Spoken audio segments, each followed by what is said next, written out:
chapter 6. And this is going to take us 2 weeks, and at the end of this we'll have another test. So we know where we're going. This I think is called applications of integration. This particular one is how do you find the area between two curves? So let me show you what that might look like.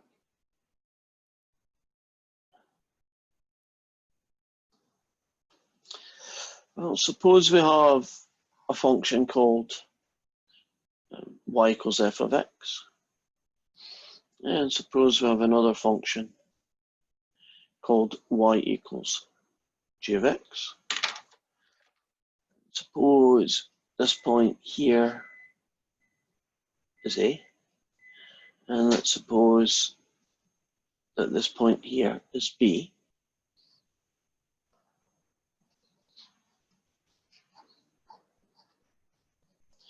We would like to know the area between the two curves, which means we would like to find out, square inches, how much material it would take to make that shape happen. Well, the formula, and it is really a formula, for calculating the area is an integral from A to B, right, start to finish.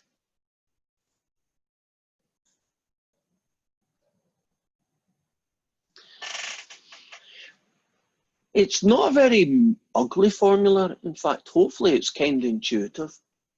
What do you think the formula for calculating the area between two curves is, if one of the curves is called f of x and the other is called g of x?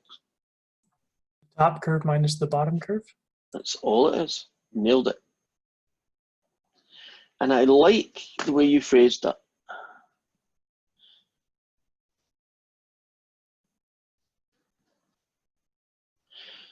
Top curve, take away bottom curve.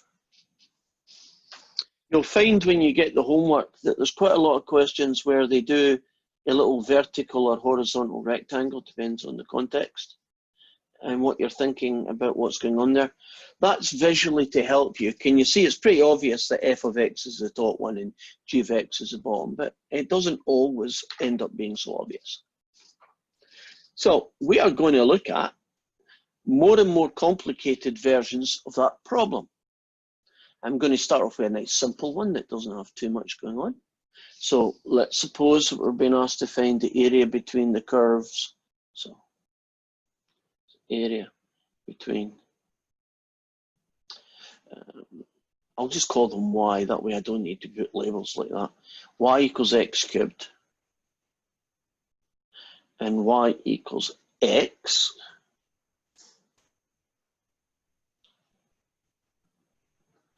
Between x equals 0 and x equals a half.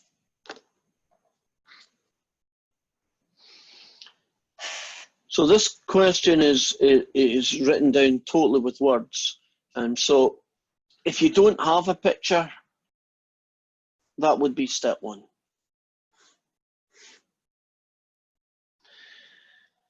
Now, it's not difficult to do on your calculator curves.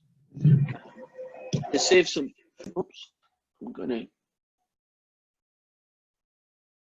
do some muting here for a second, getting background noise. There we go. So, where were we?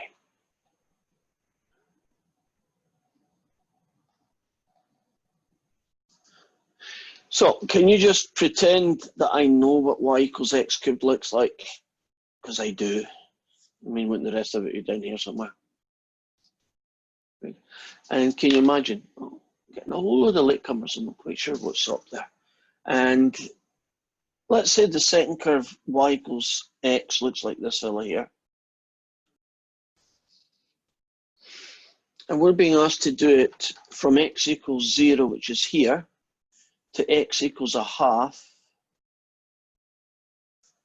which you'll have to trust me is here. So it's a very thin sliver of an area, right? I don't expect a big number out of this, but that's the fella that we want. So step 2, set up the integral? Well, it's going to go from 0 to 1/2. Now, if we put in one of those little vertical rectangles at a random point, can you see the straight line is high and the curve is low? And so top guy is the high fella, take away bottom, the lower. So do you see how you decide which curve goes first, top, which curve goes second, bottom? If you get that in the wrong order, you will get an answer that is negative.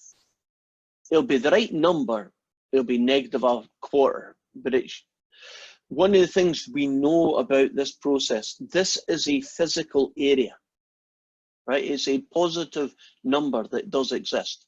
A normal, single curve, and you do the area underneath underneath the curve. Can't you get 0 as an answer, -10 as an answer, 42 as an answer, right?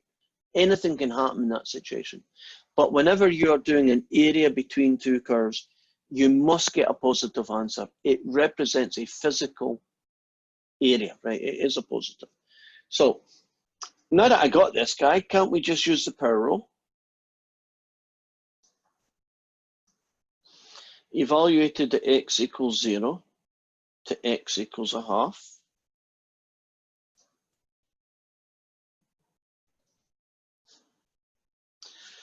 Let's see what that gets. 1/2 times 2 squared minus 1/4 times 2 to the 4. Take away a whole load of nothings. 2 times that gets you 2. 2, 4. Okay, what did I do wrong? Guess what I did wrong? I can see it.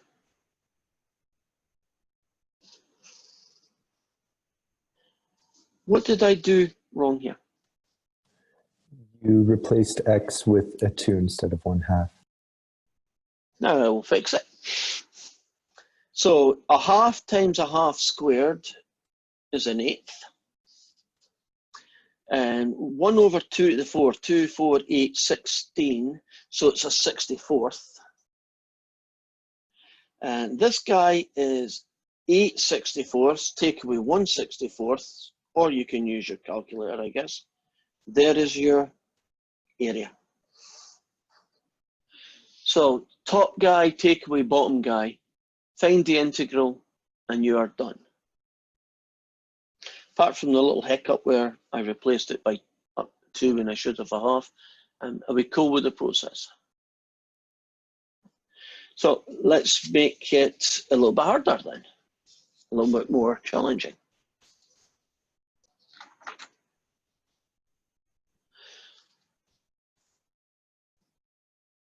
The area between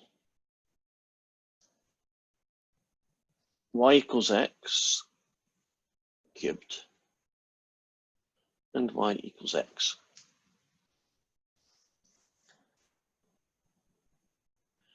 From x equals -1 to x equals 1.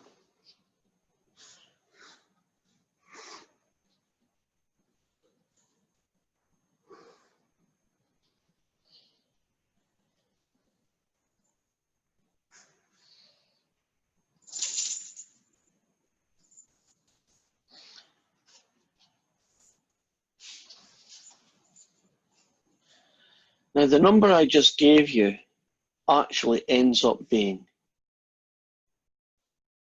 not surprisingly, these guys, right?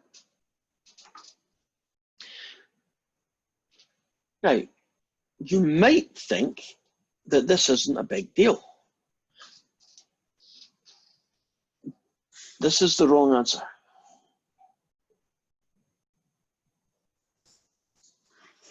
I just need to do -1 to 1, right? The start to the finish. I need to do big guy,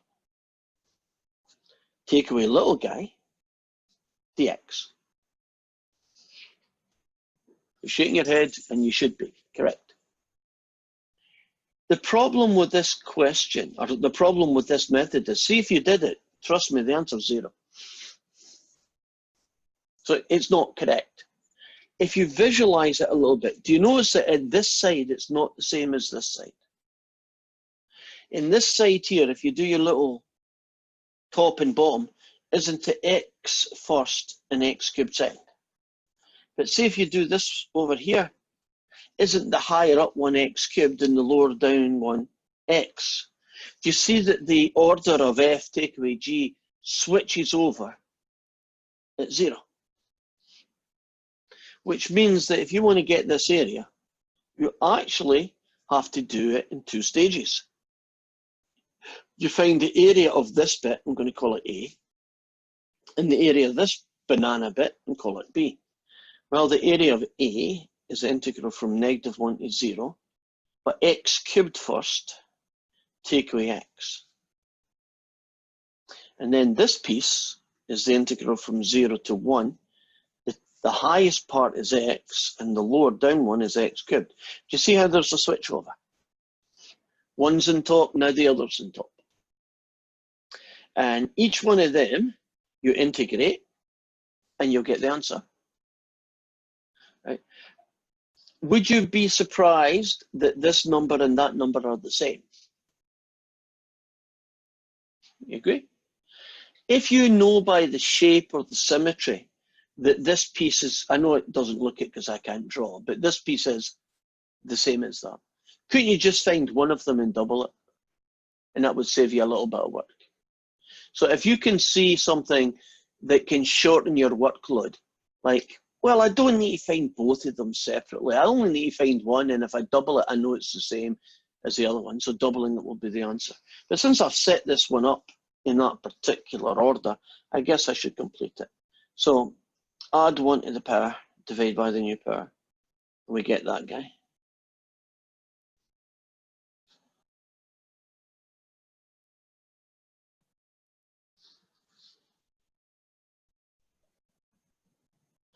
And this fella here is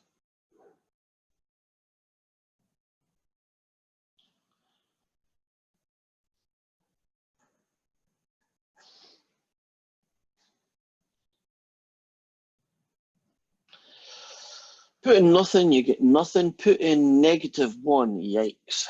1/4 -1 to the 4 minus 1/2 -1 squared. That's going to get you 1, that's going to get you 1, that's going to get you 1/4. 1/4 take away 1/2 is -1/4. The negative of -1/4 is 1/4. And can you trust me that that's the same? And the whole answer then is 1/2.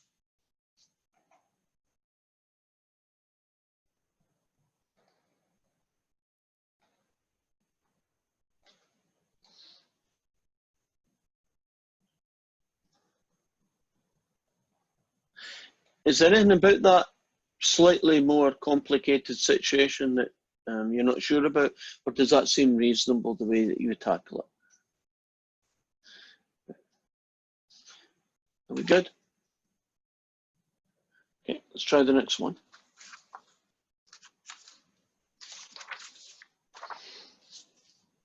Suppose that we're being asked, we'll do a visual one. So here is y equals cosine x. And here we have y equals sine x. And this guy here is at pi upon 2. And we're being asked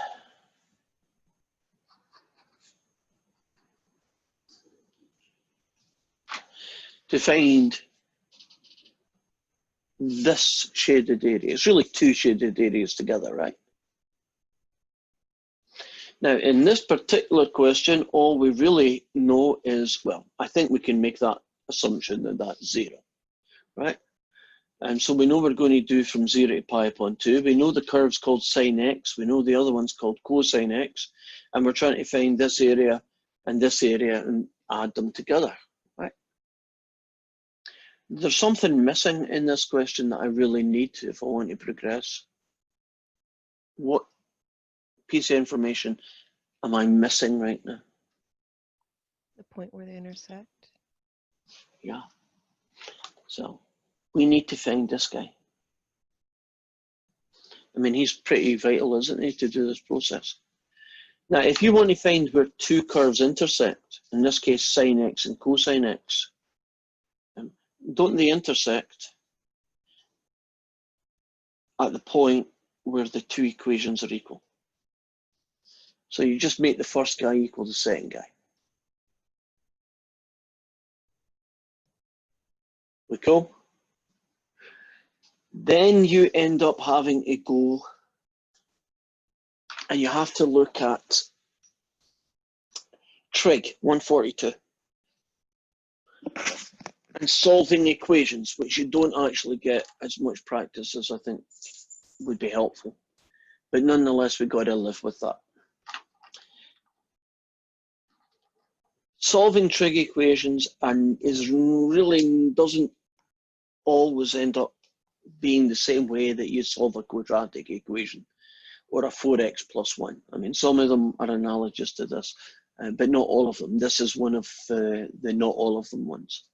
So you sometimes have to be quite creative about how you solve them. There is one method that is universal in every situation, and that's the rule I call, as long as you do it to both sides, it's okay rule.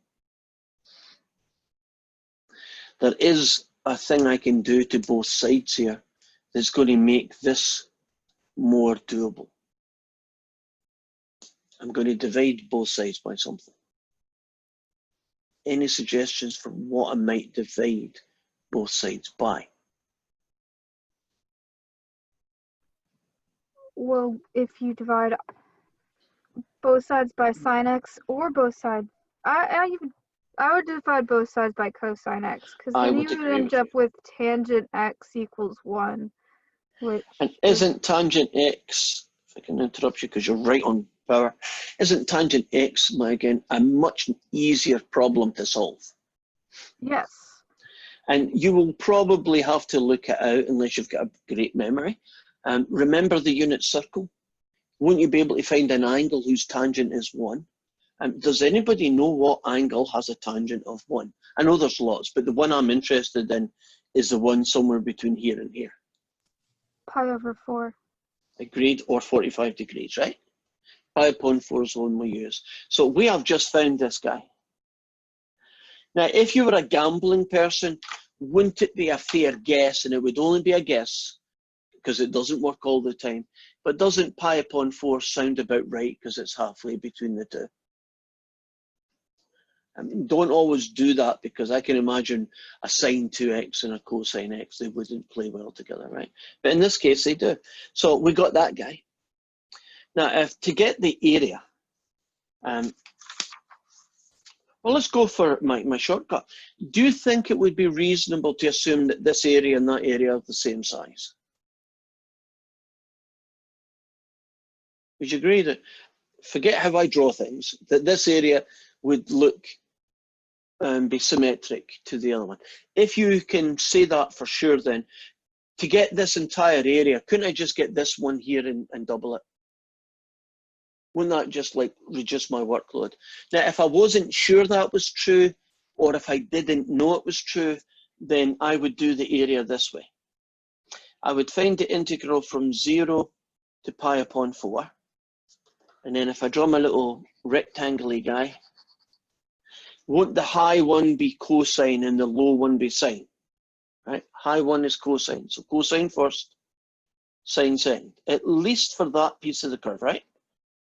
And then you add the integral from pi upon 4 to pi upon 2. But when you move over to this side, don't things switch places? So won't the high one be the sine and the low one be the cosine? So high one, take away low one. And you could continue that and you'd get the answer, right? And nothing wrong with that.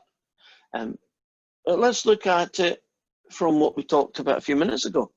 Couldn't I just find the answer to this piece, which is cosine x, take away sine x dx, and then couldn't I just double it?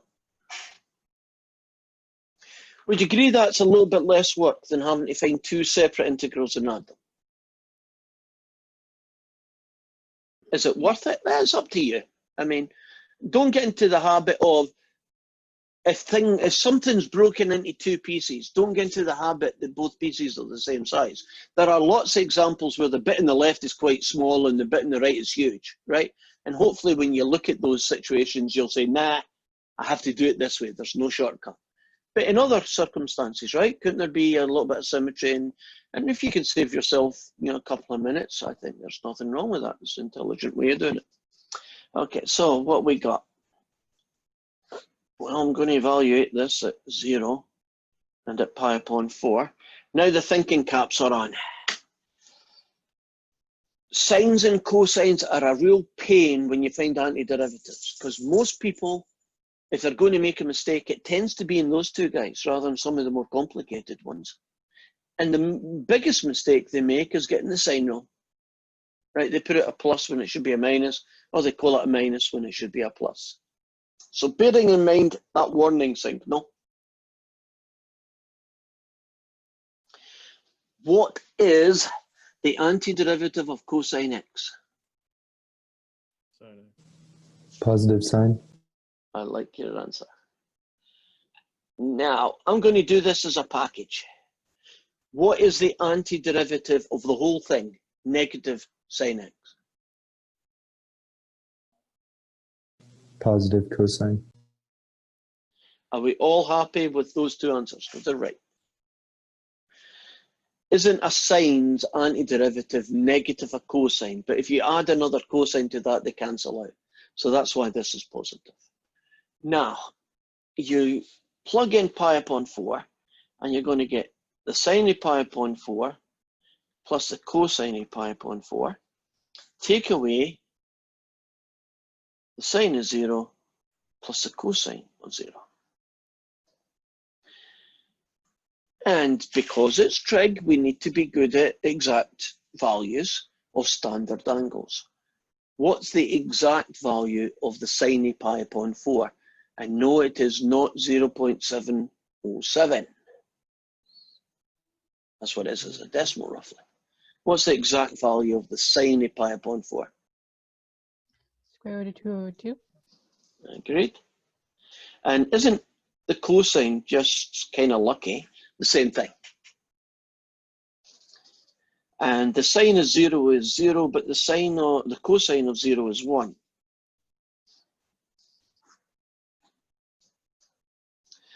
Okay, root 2 over 2 plus another root 2 over 2. What do you get when you join them together? Root 2. Yeah. If you call it a half root 2 plus a half root 2, does that help? So you get root 2. And would you agree take away 1? And I'm pretty happy with the answer, so I'd leave it alone.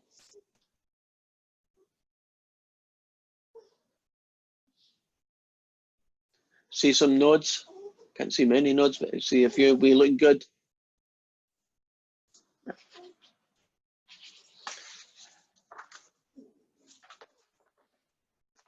My dogs are telling me that they need some attention. Can you not wait 10 minutes? Yes, you. Cannot wait? Come here. There. Okay. Here he is. You want, eh? Yeah, there you go. They're big babies. You got to give them you know, if I do this, you're going to see his head go over and he'll start falling asleep. Oh, there it goes.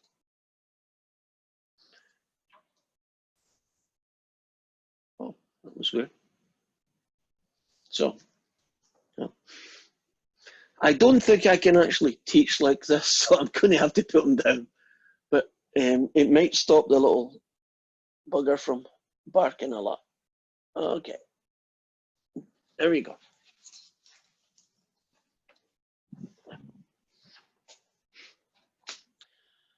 Of course, I'm totally lost. We were talking about areas between two curves. So let's see where I should go next. Let's see. Oh, here's one.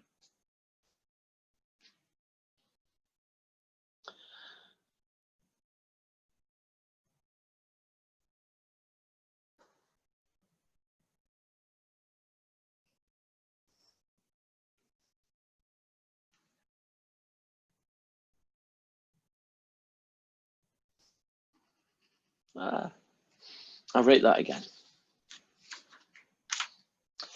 So this question is one that's written down now on the picture, and we're being asked to find the area between y equals 2 take away x squared and y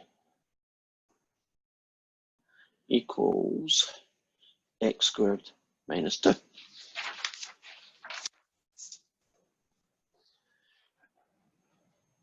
If you're given a picture, you don't need step 1. But if you're not given a picture, you do kind of need it, right? If I do x squared minus 2, can you trust I went to the calculator and it looks something like that? That seems reasonable. And then I'm going to do 2 minus x squared, and it looks something like this.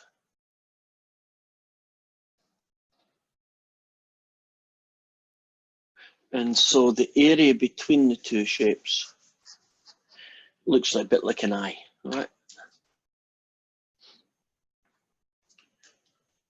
Very often, you now need step 2, which is where do the graphs intersect?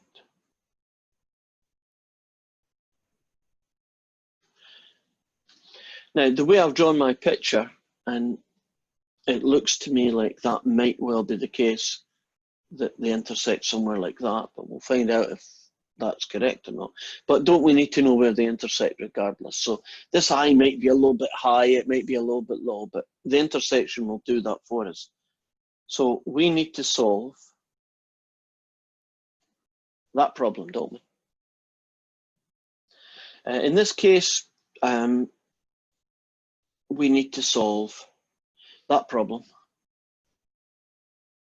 Add x squared to both sides, add 2 to both sides. That gets me this. And doesn't that get me a rather ugly but usable value of x of plus or minus root 2? So root 2, negative root 2. Agreed? Actually, it is on the x-axis, so my diagram is quite accurate.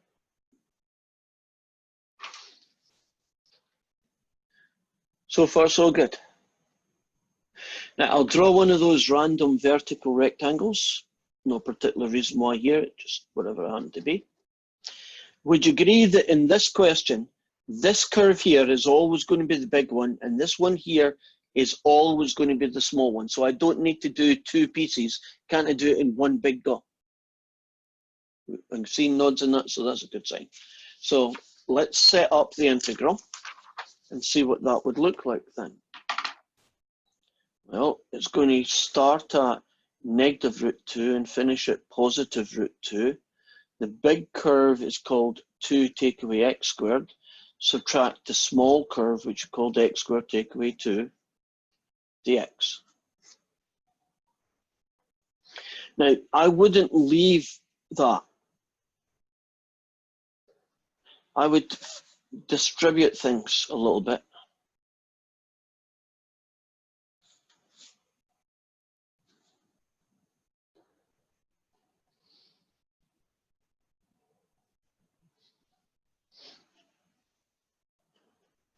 Do you see how the difference between these two does simplify down to a reasonably easy polynomial? If I left it like this, aren't I really just giving myself a lot more work than I needed? So could you do it? I guess you could, but I mean, do you really want to do more work than you need? So far, so good? Now, would you agree that you can pretty much stick to the power rule?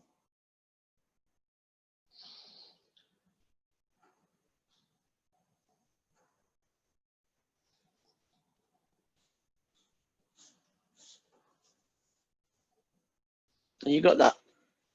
4 gets you 4x, add 1 to the power, divide by the new power, gives me this guy.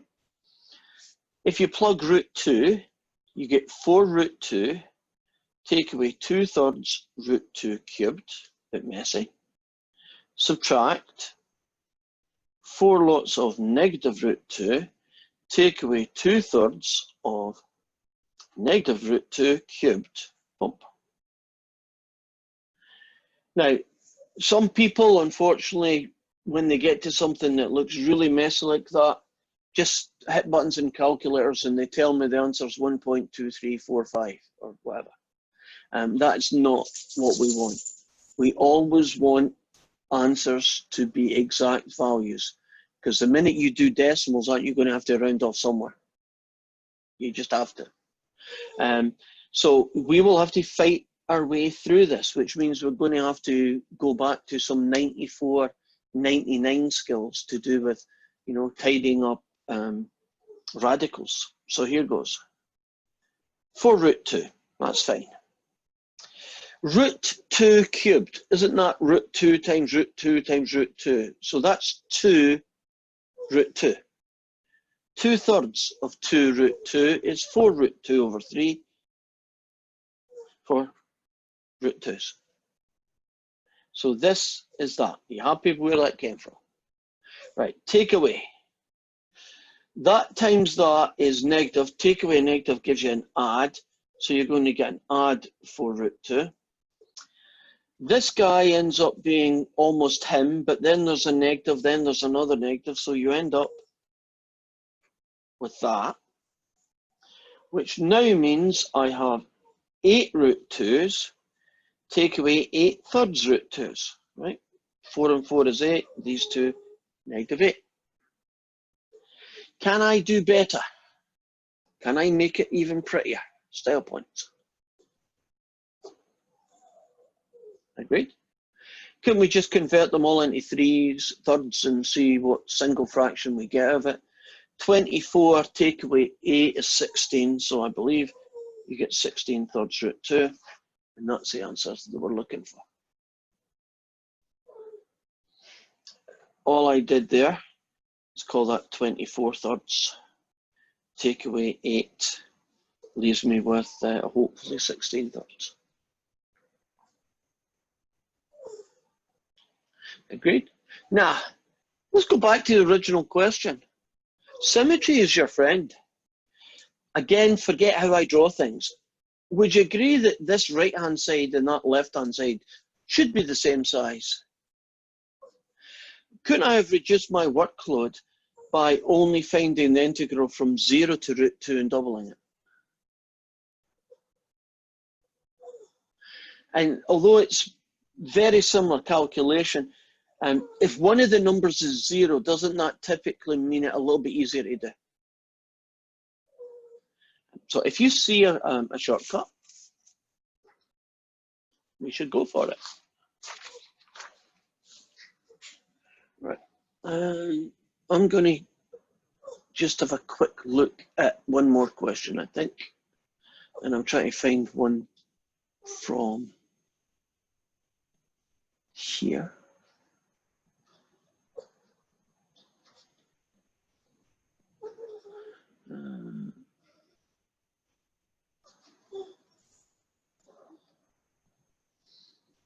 Nah, they're really for tomorrow. Okay, then I'll just make up one of my own for the last one. Tomorrow we're going to look at areas between two curves that are orientated not up and down but left and right. So those functions tend to be x equals y cubed and x equals y plus 1. They tend to be written kind of reverse. And we're also going to look tomorrow at having to use substitution to help us with our answer. But continue with today. Where did I finish with? Okay, let's do a visual one. Here is y equals the square root of x. B. It's Maggie, the other dog, wants attention now. But we're just going to have to ignore her for a little while. And whoops. Suppose you were asked to find the area between y equals x squared and y equals square root of x. So that's what the question was written down as, right? Find the area between y equals x squared and y equals the square root of x. Well, after drawing my picture, would you agree that it would be pretty obvious that they want me to find the eye shape? So I draw my picture and I've got that. I'm going to speed things up a little bit. Don't we need to know where it intersects? I think it's pretty obvious it intersects at 0. But where's that guy? You could almost tell without any doing any math.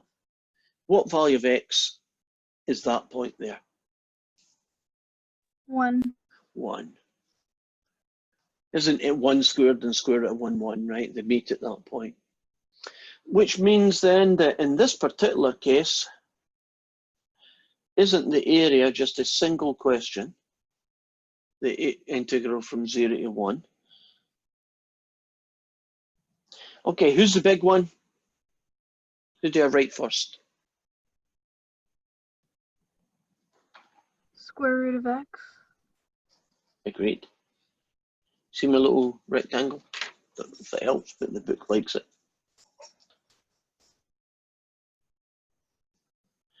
Okay.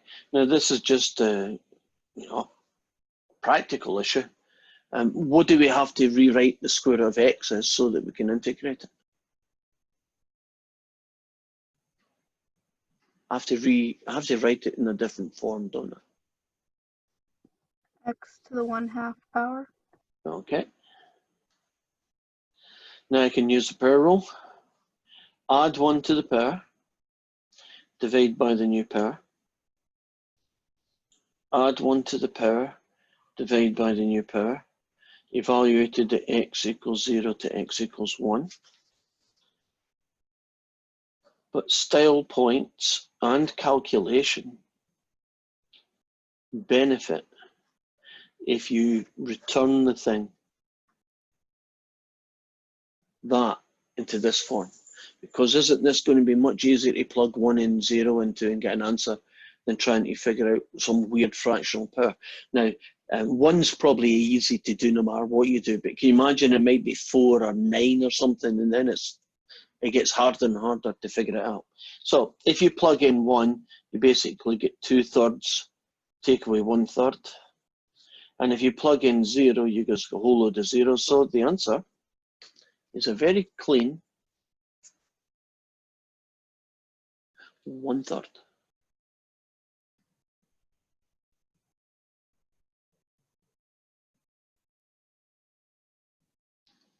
Everybody's happy.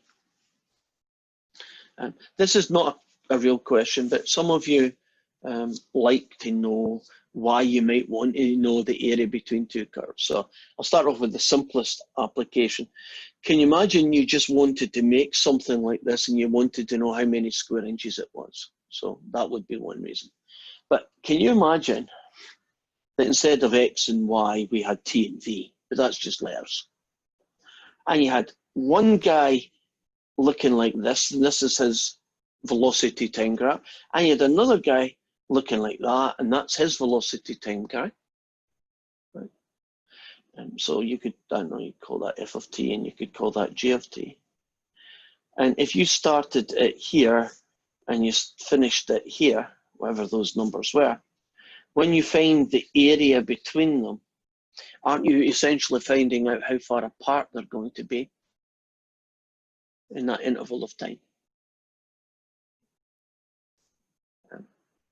I don't know if that's helpful to know, but it's, you know, I want to know why I want to find area between two curves.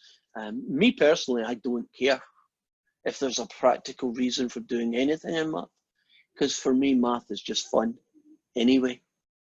So if nobody ever finds a reason to find an area under a curve, I still like the fact that I can do it. It's just fun. It's just a puzzle.